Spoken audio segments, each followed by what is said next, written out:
అఖిలభువనదీపం భక్తచిత్తాభ్యసూర్యం సురగుణమునిసేవ్యం తత్వమస్యాదిలక్ష్యం హరిహరసుతమీశం తారక బ్రహ్మరూపం శబరిగిరినివాసం భావయే భూతనాదం. స్వామియే శరణమయ్యప్ప. ప్రేమైన ఆత్మబంధువులారా, ఆశ్రిత వారి సౌజన్యంతో మనం ఈ భక్తి అనేటువంటి కార్యక్రమంలో మనం విశ్వామిత్రుల వారు వెంట పెట్టుకొచ్చినటువంటి రామలక్ష్మణులు ఈ యొక్క ధనుర్భంగం గావించిన తర్వాత వాళ్ళ వివాహాది క్రతువులను గురించినటువంటి విషయాల్ని మనం తెలుసుకోవటం జరుగుతోంది. అక్కడ మామూలుగానే జనక మహారాజు యజ్ఞాన్ని ప్రారంభించి ఆ యజ్ఞాన్ని పరిసమాప్తి చేసి దేవతలందరికీ కూడా ఆయన ఆ యొక్క యజ్ఞ ఫలాన్నింటినీ కూడా వాళ్ళకి ఆ యశస్సులన్నింటినీ కూడా సమర్పించి తదుపరి వివాహ కార్యక్రమాన్ని ప్రారంభించటం మూలంగా ప్రత్యేకంగా ఇంకా రావాల్సినటువంటి వాళ్ళు ఎవరూ లేకపోవటం మూలంగా కావలసినటువంటి పదార్థాలన్నీ కూడా విస్తారంగా ఉండటంతో ఆ యొక్క జనక మహారాజు దశరథ మహారాజు దగ్గరికి వచ్చి ఆ దశరథ మహారాజుతో మీకు కావలసినటువంటి విధముగా మీరు క్రతువులను నిర్వర్తించండి అని చెప్పేసని ఆ ఒక్క వివాహాది క్రతువులను చేయండి అని చెప్పేసని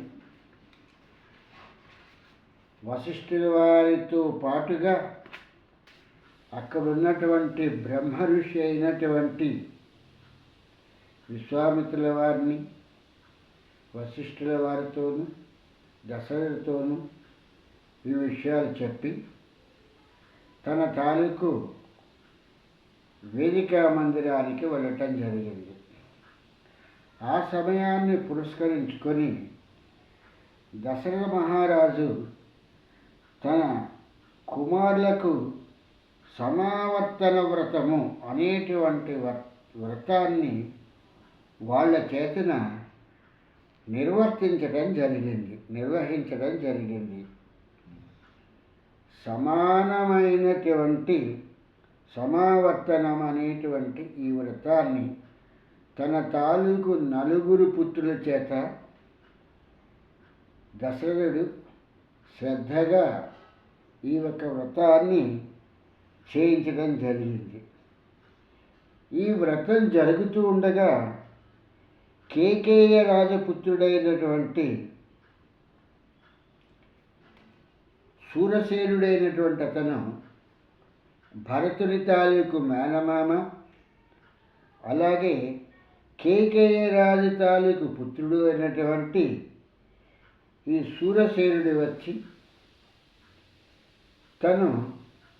తన మేనల్లుడైనటువంటి భరతుడిని చూడటానికి అయోధ్యకి రాగా అయోధ్యలో ఉన్నటువంటి వాళ్ళందరూ కూడా దశరథ మహారాజుతో సైతం అందరూ కూడా జనక మహారాజు చెంతకు విదేయ నగరానికి వెళ్ళటం జరిగింది.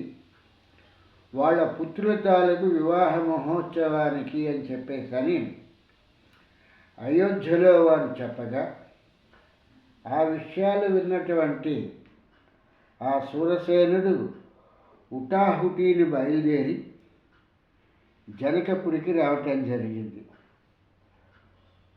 వచ్చి దశరథ మహారాజుకి చూసి వందనములు నమస్కారములు చేసి, ఓ మహారాజా, మా తండ్రి అయిన కేకేయ మహారాజు మీ కుశలాలన్నింటినీ కూడా, మీ క్షేమ సమాచారాలన్నింటినీ కూడా అడిగి తెలుసుకోమంటంతో నేను ఇక్కడికి రావటం జరిగింది. మీ ప్రేమాధిరాలకి నేను పాత్రుడవటం కూడా, ప్రేమాభిమానాలన్నింటికి కూడా నేను పాత్రుడవటం జరిగింది.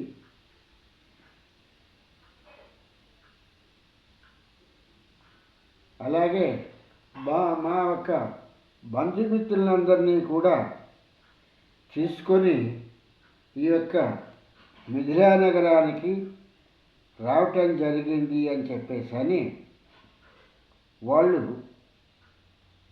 ఆ యొక్క సూరసేనుడు దశరథుని కలుసుకొని, భరతుని చూడగోరిన మా తండ్రి నన్ను పంపించారు కాబట్టి వివాహ అనంతరము భరతుని శత్రుఘ్నుని మాకిచ్చి పంపవలసినదిగా మిమ్మల్ని వేడుకుంటున్నాను అని చెప్పేసి వాళ్ళ తండ్రి తాలూకు మనోరథాన్ని సూరసేనుడు చెప్పటం జరిగింది. ఈ చెప్పిన పిదప దశరథ మహారాజు తన అంగీకారాన్ని పరస్పరము తెలియపరిచి, ఈ యొక్క వివాహ క్రతువు పూర్తయిన తర్వాత తప్పకుండా భరత శత్రుఘ్నులను మీరు తీసుకుని వెళ్ళవచ్చు అని చెప్పేసి ఆదరణపూర్వకంగా మాట్లాడి, ఆయనకి కావలసినటువంటి వసతి ఏర్పాట్లన్నింటినీ కూడా జనక మహారాజుకు చెప్పి దశరథుడు చేయించటం జరిగింది. ఈ అనంతరము దశరథుడు పరాక్రమశాలురైనటువంటి తన నలుగురి కుమారుల్ని కూడా వెంట పెట్టుకొని, అంటే ఇదంతా గడిచేటప్పటికి రాత్రి అయింది. రాత్రి వాళ్ళు సుఖంగా నిద్రపోయి మరుసటి రోజు ప్రాతకాలమనే లేచి విద్యుక్త ధర్మములన్నింటినీ కూడా, వాళ్ళు చేయవలసిన కర్మకాండాలన్నింటినీ కూడా పూర్తి చేసుకొని ఋషీశ్వరులను, విశ్వామిత్రుల వారిని, వశిష్ఠుల వారిని వెంట పెట్టుకొని వివాహ మహోత్సవశాలకు రావటం జరిగింది. తగిన శుభప్రదమైనటువంటి శాస్త్రమయమైనటువంటి విధంగా శ్రీరాముడు, సర్వాభరణ భూషితుడైనటువంటి శ్రీరాముని తన తమ్ములతో కూడా అక్కడ పరివేష్టించటం జరిగింది. వాళ్ళు చేయవలసిన కార్యక్రమాలన్నీ కూడా ముగిసిన తర్వాత వశిష్ఠుల వారు, అలాగే ఇతర మహర్షుల్ని వెంట పెట్టుకుని మళ్ళీ జనకుని వద్దకు వచ్చి జనకునితోనూ అతడి సోదరుడితోనూ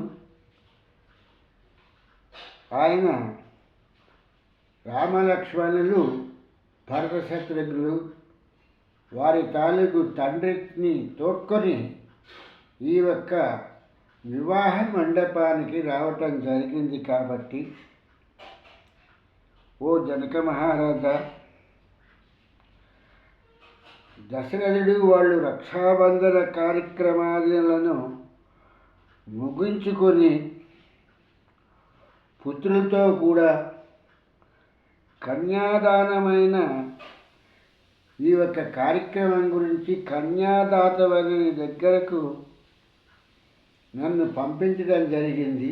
వాళ్ళందరూ కూడా నీ యొక్క రాకకై ఎదురు చూచుచున్నారు. దానము చేయువాడును, దానము గ్రహించువాడును పరస్పర సహకారముతో కూడుకొనినప్పుడే వైవాహిక కార్యక్రమాలన్నింటినీ నిర్వహించి నీ ధర్మమును అనుసరింపము అని చెప్పేసని వశిష్ఠుల వారు జనక మహారాజుతో చెప్పడం జరిగింది. అంటే అహంకారపూరితంగా మగ పెళ్లివాళ్ళు విడిదిలో దిగి మేము వచ్చామని చెప్పేసరి వీళ్ళు కబురు పెడితే, ఆడపెళ్లి వాళ్ళు ఈ రోజుల్లో లాగా ఎదుర్కోలాటము అనేటువంటి పరిస్థితిలో వాళ్ళని ఆహ్వానించడానికి వెళ్ళటము, ఇలాంటి కార్యక్రమాలను నిర్వర్తించటానికి మేము ఈ యొక్క ఏదైతే ఈ వివాహానికి సంబంధించినటువంటి ప్రదేశం ఉందో ఆ ప్రదేశానికి వీళ్ళు ఈ యొక్క కంకణాలను ధరించి రక్షాబంధనాలు అనేటువంటిది ఈ యొక్క ఆ వివాహ కార్యక్రమం అయ్యేంత వరకు కూడా వాళ్ళకి రక్ష కల్పిస్తూ ఆ బంధనాలను ధరించి అందరూ కూడా వచ్చారు. కాబట్టి మీరు కన్యాదాతలు, దానం చేసేటువంటి వాళ్ళు, దానాన్ని స్వీకరించేటువంటి వాళ్ళు కూడా ఒక పరస్పరానుబంధంతో ప్రేమాతి పూర్వకముగా జరుపుకుంటే ఇది మహోన్నతమైనటువంటి ఆనందాన్ని కలగజేస్తుంది.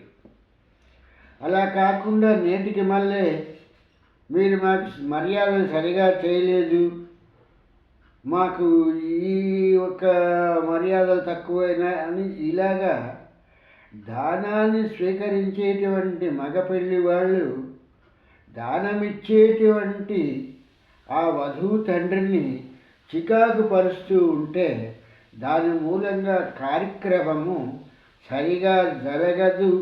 కనుక మీరు కూడా మీ స్తోమతకు తగినటువంటి ఇక్ష్వాకు వంశంతో మీరు విజయం పొందుతున్నారు. కాబట్టి వారి తాలూకు మర్యాదలకు ఏ విధమైనటువంటి ఆటంకము లేకుండా, ఆ మర్యాదలకు ఏ విధమైనటువంటి కొరత లేకుండా దానం ఇచ్చేటువంటి మీరు సక్రమమైనటువంటి పద్ధతులలో ఇవ్వవలసినటువంటి రీతిలో ఇస్తే, దశరథ మహారాజైనటువంటి ఈయన తమ పుత్రులకి మీ తాలూకు కుమార్తెలను దానముగా స్వీకరించుటకు ఆయన సిద్ధముగా ఉన్నారు అనేటువంటి విషయాన్ని చెప్పగానే జనక మహారాజు తన తాలూకు సమ్మతిని వశిష్ఠ మహర్షి మిగిలినటువంటి ఋషులకు తెలియపరిచి, మహానుభావుడైన వశిష్ఠునితో ఇట్లు వచింపగా, సౌమ్యమూర్తి అయిన తేజస్వి అయినటువంటి పరమధర్మజ్ఞుడైనటువంటి జనక మహారాజు ఇట్లు ప్రత్యుత్తరం ఇచ్చారు. మహానుభావ, మీరు చెప్పినవన్నీ విన్నాను. దానం చేసేటువంటి వాడు నేను, దానం పుచ్చుకునేటువంటి వాడు దశరథుడు. కాబట్టి మీ మాటలన్నింటినీ కూడా విన్నాను. ఓ మునీంద్ర, ఇక్కడ మిమ్ము అడ్డగించు వారెవరు? మీరు దానం తీసుకుంటున్నారు కదా అని మిమ్మల్ని ఎవరైనా తక్కువ చేసి చులకనగా మాట్లాడేటువంటి వారు ఎవరైనా ఉన్నారా? మేమేదో దానం ఇస్తున్నామని చెప్పేసని, మేమేదో భాగ్యవంతులము, మా చెయ్యే పైన ఉండాలి, మేమే అధికులం అనేటువంటి మాటలు మేము ఎక్కడా కూడా అనలేదు. అలాగే దానము స్వీకరించేటువంటి వాళ్ళు మాకన్నా ఒక మెట్టు కిందనున్నారనేటువంటి విషయాన్ని కూడా మేము ఎక్కడా కూడా అనలేదు. కాబట్టి మీకు ఇక్కడ అడ్డగించేటువంటి వాళ్ళు, మీరు దానం తీసుకుంటున్నారు అనేటువంటి మాటలు అనేటువంటి వాళ్ళు ఎవరు? కనుక మీరు దేని గురించి కూడా శంకించవలసినటువంటి పని లేదు. దీనిని మీ రాజ్యంగానే అనుకోండి. అయోధ్య ఎలాగుందో అలాగే ఈ యొక్క జనకుడి తాలూకు రాజ్యమైనటువంటి మిథిలానగరం కూడా మీ రాజ్యమే అనుకోండి. ఇది మీ సొంత రాజ్యం కింద భావించి మీకు కావలసినవి ఏమిటి అనేటువంటివి మీరు అడిగి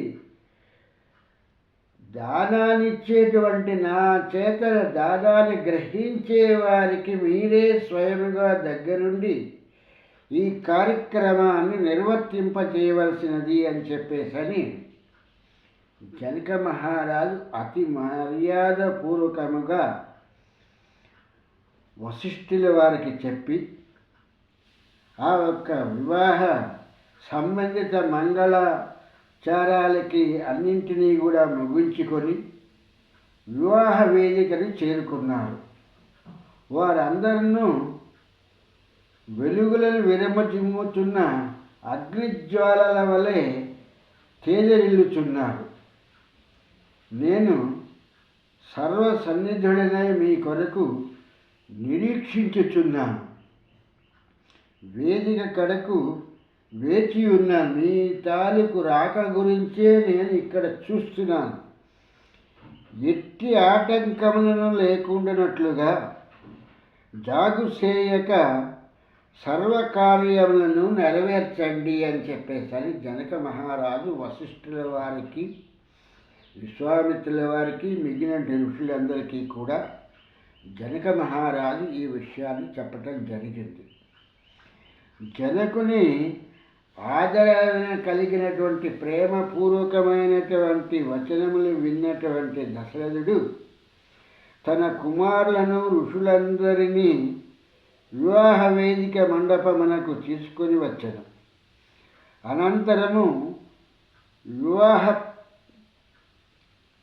వేదిక మీదకి వచ్చిన తర్వాత విదేహీ ప్రభు అంటే జనకుడు వశిష్ఠుడితో ఇలా చెప్తున్నారు. ధర్మజ్ఞుడైన ఓ మహర్షి, ఋషులందరితో కూడా వివాహ క్రతువులను అన్నింటినీ జరిపింపుడు. ఓ ప్రభు, సర్వలోకములు ఆనందింపజేయునట్టి శ్రీరాముని యొక్క వివాహ మహోత్సవమును నిర్వహింపుడు. అన్ని లోకాలకి కూడా ఆనందము మంగళకరము అనేటువంటి ఈ యొక్క శ్రీరాముని తాలూకు వివాహాన్ని మంగళకరంగా నలుగురు హర్షించేటువంటి విధంగా, పొగిడేటువంటి విధంగా ఈయన తాలూకు వివాహాన్ని జరిపించండి అని చెబితే పూజ్యుడైనటువంటి వశిష్ఠుల వారు జనకుని ప్రార్థనని ఆమోదించి పరమధార్మికులైనటువంటి విశ్వామిత్రాది శతానందులను తోడ్కొని రాగా చేసి వివాహ మండప మధ్యమున విద్యుక్తముగా వేదికను నిర్మించారు. ఇంకను వేదిక చుట్టూను సుగంధముల మాలలతో అలంకరింపబడి ఉన్నాయి. బంగారు పాలికలను తెప్పించి ఆ బంగారు పాలికలలో యవనధాన్యముల మొలకలతో కూడిన చిత్రములైన చిల్లులు గల కడవలను నవధాన్యముల మొలకలతో ఒప్పుచున్న ఆ మూకుళ్లను ధూపదీపములతో ఉన్నటువంటి వాటన్నింటినీ కూడా అక్కడ ఉంచి శంఖాకారములో ఇవన్నీ కూడా ఇవి వేదానికి సంబంధించినటువంటి విషయాలు. శంఖాకారము అంటే శంఖము అనేటువంటిది ధ్వనికి సంబంధించినటువంటిది. అంటే ఆ మంత్రాలన్నీ కూడా ఎలాగున్నాయంటే శంఖమూదితే ఎలాగైతే ఉంటుందో అటువంటి ధ్వనితో అటువంటి శబ్దాన్ని చేస్తూ శంఖాకారములో ఉన్నటువంటి ఆ ఒక్క ధ్వనిలాగా వాళ్ళందరూ కూడా ఆ అర్ఘ్యజలాలన్నింటినీ కూడా నింపినటువంటి పాత్రలు తీసుకుని ఆ ఒక్క మంత్రాలన్నింటినీ కూడా వేదయుక్తముగా పఠిస్తూ మరికొన్నింటిని వీళ్ళు కావలసినవి విసుక్కున్నట్టుగా కాకుండా శంఖధ్వనిలాగా ఉండేటట్టుగానే వీళ్ళు మాట్లాడుతూ వీళ్ళకి కావలసిన వాటన్నింటినీ కూడా విశ్వామిత్రుల వారు, వశిష్ఠుల వారు, శతానందుల వారు వారికి కావలసినవన్నీ వారు తెప్పించుకోవటం జరిగింది.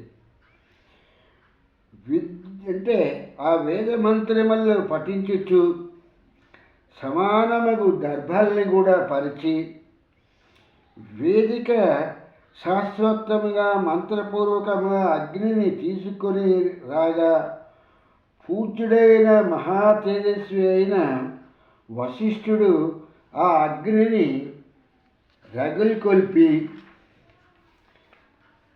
ఆ ఒక్క వేద మంత్రాలని శంఖధ్వనిలాగా మంత్రాలని శబ్దపూరితముగా పఠించుచు సీతారాముల తాలూకు కళ్యాణాన్ని నిర్వర్తించడం జరుగుతున్నటువంటిది. అంతటా జనక మహారాజు సర్వాలంకార శోభితులయ్యున్న సీతాదేవిని తీసుకువచ్చి అగ్ని సమక్షమున శ్రీరామునికి ఎదురుగా కూర్చుండబెట్టారు. పిమ్మట కౌసల్యానందనుడైనటువంటి రామచంద్రుని ప్రభువుతో ఇట్లనను, ఇది ఇంతలాగా ఎందుకు చెప్పవలసి వస్తుంది అని అంటే, మనకి వరుడు రాగానే పెద్ద కోలాహలంగా ప్రారంభిస్తారు.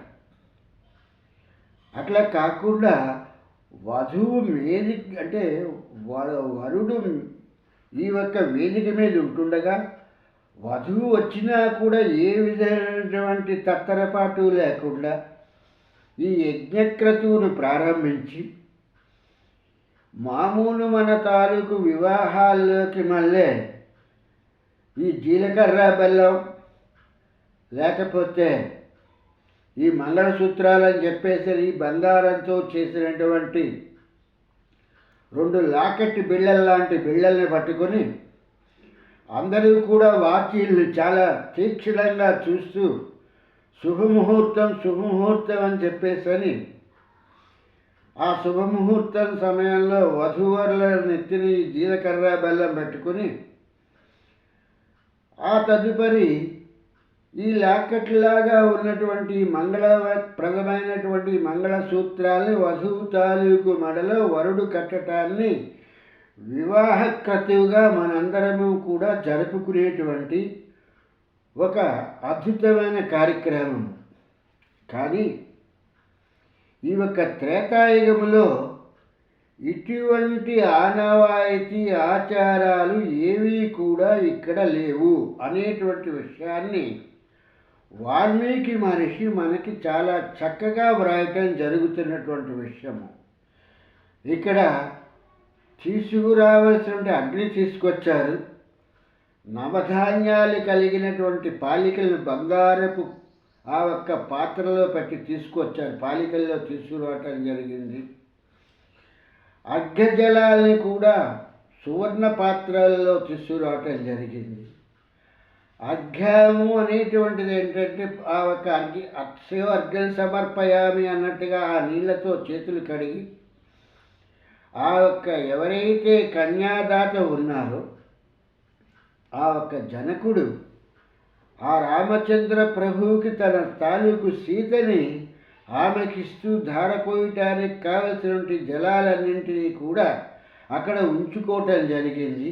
దానికి ప్రత్యక్ష సాక్షి ఎవరు అంటే పంచభూతములే అనేటువంటి దానికి నీటి తర్వాత నీటి ముందర అసలు జనరల్గా అన్నట్టుగా చెప్పుకునేది అగ్ని. ఇక్కడ నీటి తర్వాత ఎదురుకుండా ఉన్నటువంటి వాడు అగ్ని కాబట్టి అగ్ని సాక్షిగా అనేటువంటి విషయాన్ని ఇక్కడ వాల్మీకి మహర్షి చెప్పడం జరుగుతోంది. సౌందర్య రాశి సుకుమారిని లావణ్యవతి అయిన ఈ కన్యామణి సీతను ఈమె నయోనిజ మళ్ళీ అక్కడ కూడా ఈ యొక్క జనక మహారాజు తన తాలూకు విషయాలన్నింటినీ కూడా రాముడికి కూడా చెప్పడం జరుగుతోంది. ఈ యొక్క సీతాదేవి అనేటువంటిది జనకుడి తాలూకు కన్యామణియే. కానీ ఈమె అయోనిజ. నేను యజ్ఞం చేస్తూ ఉంటే ఈమె నాకు దొరకటం సంభవించింది కాబట్టి ఈమెని నా కుమార్తెగానే నేను పెంచుకున్నాను. రాజఋషులకు ఆలవాలమైనటువంటి ఈ యొక్క జనక మహాపురిలో కీర్తి ప్రతిష్టలకు నిలయము అయిన మా వంశములకు చెందినటువంటి పుత్రిక ఈ సీత, నా పుత్రిక అయిన ఈమె నేటి నుండి నీకు సహధర్మచారిణై ధర్మార్థ కామ మోక్ష పురుషార్థముల ఆచరణలో సుఖములను నీతో కలిసి సర్వదా ఈమె తోడుగా ఉండగలదు. విద్యుత్ ధర్మములను అనుసరించి పాణిగ్రహము వనర్చుచున్నాను. నీకు శుభమగుగాక. మిక్కిలి ప్రేమానురాగములతో ఈమెను స్వీకరింపుము అని చెప్పేసని ఆ ఒక్క రాముడి చేతిలో ఈ వేదమంత్రయుక్తమైనటువంటి శంఖనాదములాంటి ధ్వనిలో నుంచి వస్తున్నటువంటి వేద మంత్రాలలో ఉంటుండగా ఆమెను రామచంద్రుడి తాలూకు చేతిలో ఉంచి అర్ఘ్యము అనేటువంటి ఆ ఒక్క జలాన్ని ఆ రామచంద్రుడి చేతిలో పోయటం జరిగింది. పోసి సర్వ సౌభాగ్యత అయిన ఈమె పతివ్రత శిరోమణి నిరంతరము నీడవలే నిన్ను అనుసరించుచుండును అని పలికాడు. జనక మహారాజు మంత్రపూరితములైన జలమును వదులుచు కన్యాదానమును అగ్నిహోత్రునికి ఎదురకుండా వశిష్ఠ, విశ్వామిత్ర, శతానంద ఋషుల సమక్షములో మొట్టమొదటగా రాముడికి తన అయోనిజైనటువంటి కుమార్తె అయినటువంటి సీతని రామునికి దానముగా ఇచ్చెను. తర్వాత కన్యాదాన మహోత్సవమున దేవతలు ఋషులను బాగు అని ప్రశంసలను పలికెను. దేవదుందువులు మారుమోగను. అద్భుతముగా పూలవాన కురిసెను. చూచువార్లకు కనువిందుగా నిలచెను. ఇట్లు మంత్రోదక పూర్వకముగా సీతాదేవిని కన్యాదానమర్చిన పిమ్మట జనక మహారాజు హర్షోల్లాసములతో పొంగిపోవుచు ఇట్లు వచించెను. ఇక్కడ ఎందుకు ఇంత బాగా చెప్పవలసి వస్తుందంటే, ఈ జీలకర్ర బెల్లాలు పెట్టుకుని, ఈ మంగళసూత్రాలు కట్టుకుని, మధ్యలో ఈ ఒక ఫోటోగ్రాఫర్లు వీళ్ళు వెళ్ళి ఫోటోలు తీస్తూ ఇలాంటి కోలాహలం ఏమీ లేకుండా సీతని ఆ ఒక రాముడి చేతిలో పెట్టి ఈయన మంత్రపూర్వకమైనటువంటి జలాన్ని సీత చేతుల ద్వారా రాముడి తాలూకు చేతుల్లోకి పోస్తూ ఆ ఒక కన్యాదాన మహోత్సవాన్ని చేసినప్పుడు అక్కడ దేవదుందువులందరూ కూడా, దేవతలందరూ కూడా హర్షించడం జరిగింది. వాళ్ళ హర్షధ్వానాలు, వాళ్ళ తాలూకు ఆనందతాశ్రయాలన్నింటినీ కూడా చెప్పడం జరిగింది. అలాగే దేవతలు పూలవారని కూడా కురిపించడం జరిగింది అనేటువంటి విషయాన్ని ఇక్కడ వాల్మీకి చాలా చక్కగా రాయటం జరిగింది. అంతే తప్పితే ఈ మంగళసూత్రాలు, ఈ మధుపర్కాలు, ఇలాంటి తతంగాలన్నీ లేకుండా ఈ ఒకళ్ళ మీద ఒకళ్ళు ఈ వీటిని పోసుకోవటాలు ఇలాంటివి ఏమీ లేకుండా మంత్రపూరితమైనటువంటి ఆ యొక్క జలముతో మాత్రమే రాముడికి సీతను దానం ఇయ్యటం జరిగింది అనేటువంటి విషయాన్ని, దానము అనేటువంటిది ఏమిటి అనేటువంటి విషయాన్ని ఇక్కడ చాలా చక్కగా వాల్మీకి మహర్షి రాయటం జరిగింది. ఎప్పుడైతే సీతని రాముడికి దానమిచ్చారో, దానమిచ్చిన తర్వాత ఆనందాతిశయాలతో ఆ ఒక్క జనక మహారాజు మంత్రపూర్వకముగా కన్యాదాన మర్చన వెంబట జనక మహారాజు మహోల్లాసముతో పొంగిపోవచ్చు ఇట్లు పలికెను.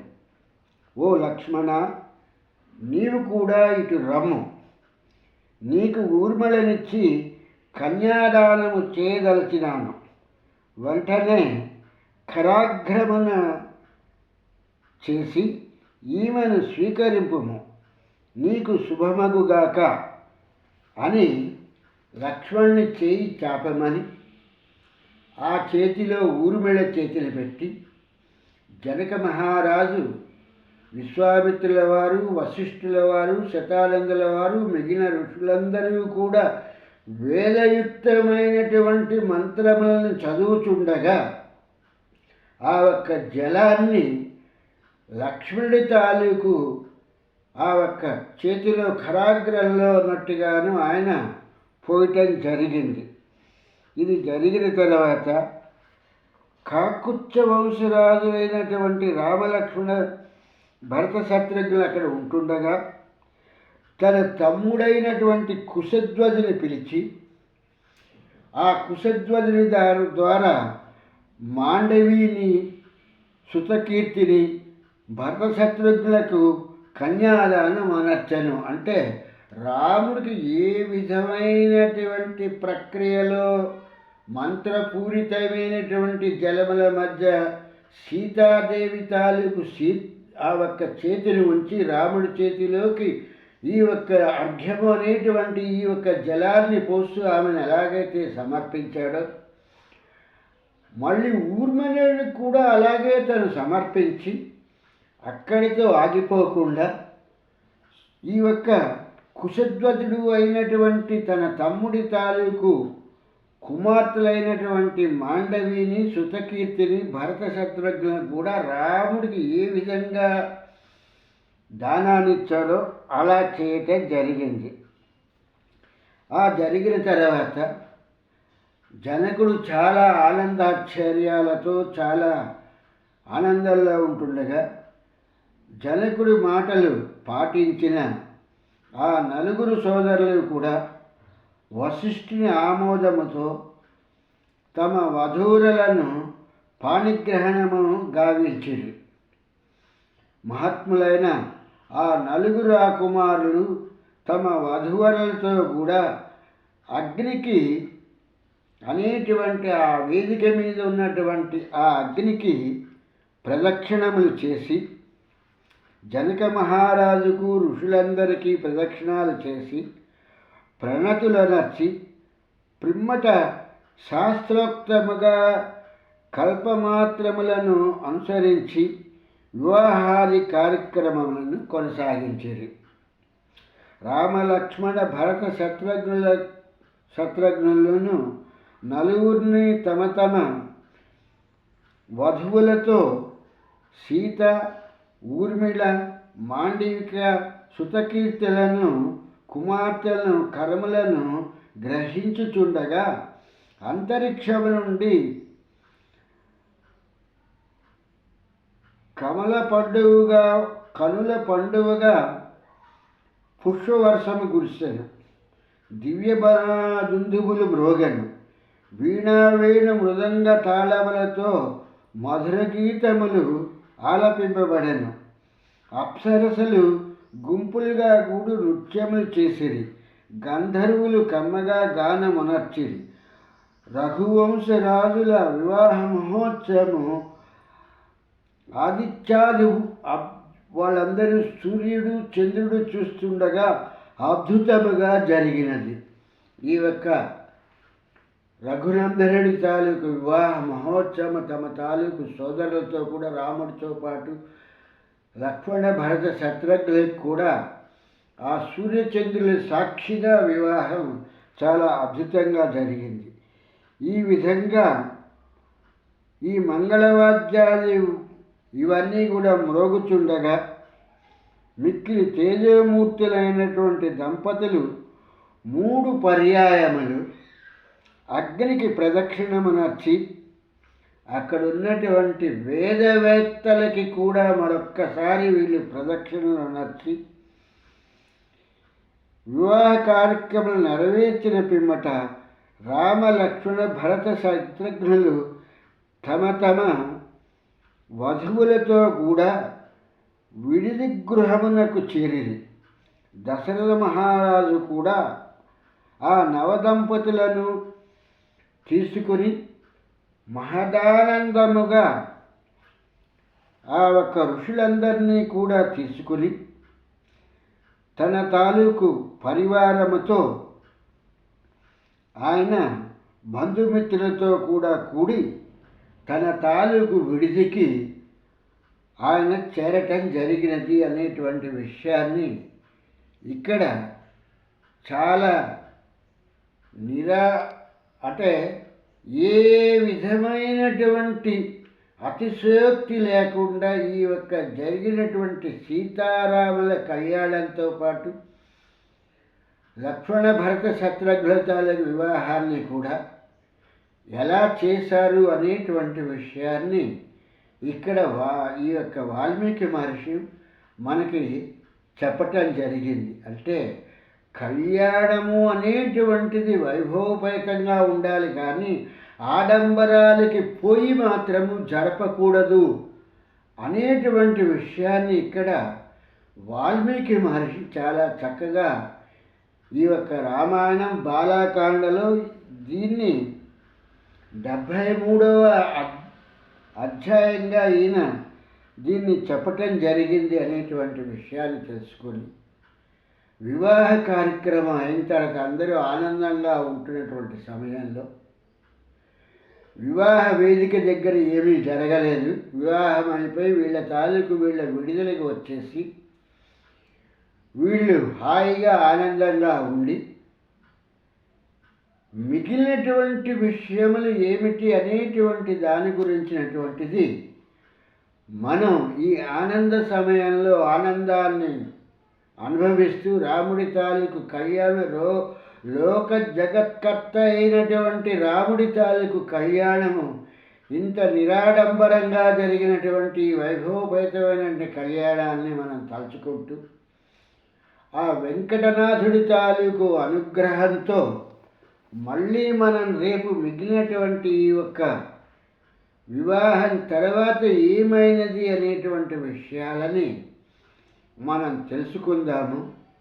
తెలుసుకుంటూ వాల్మీకి మహర్షి రాసినటువంటి ఈ వివాహ క్రతువుని విని మనం కూడా మన తాలూకు పిల్లలకి, అంటే కొడుకులున్న వాళ్ళు కానీ కూతురు ఉన్నవాళ్ళు కానీ అతిశయోక్తి పోకుండా వాళ్ళ పిల్లలకి కూడా ఇలా నిరాడంబరంగా వివాహాలను చేసి ఆనందంగా ఇరుపక్షాల వాళ్ళు కూడా దానమిచ్చిన వాళ్ళు దానము పుచ్చుకున్న వాళ్ళు కూడా ఆనందంగా అతిశయంగా అన్నట్టుగా లేకుండా ఆనందాతి రేఖలతో ఉండాలని చెప్పేసి ఆ వెంకటనాథుడిని ప్రార్థిస్తూ ఆ ఒక అయ్యప్ప అనుగ్రహంతో మనం రేపు మళ్ళీ మిగిలినటువంటి విషయాలు చెప్పుకుందాం.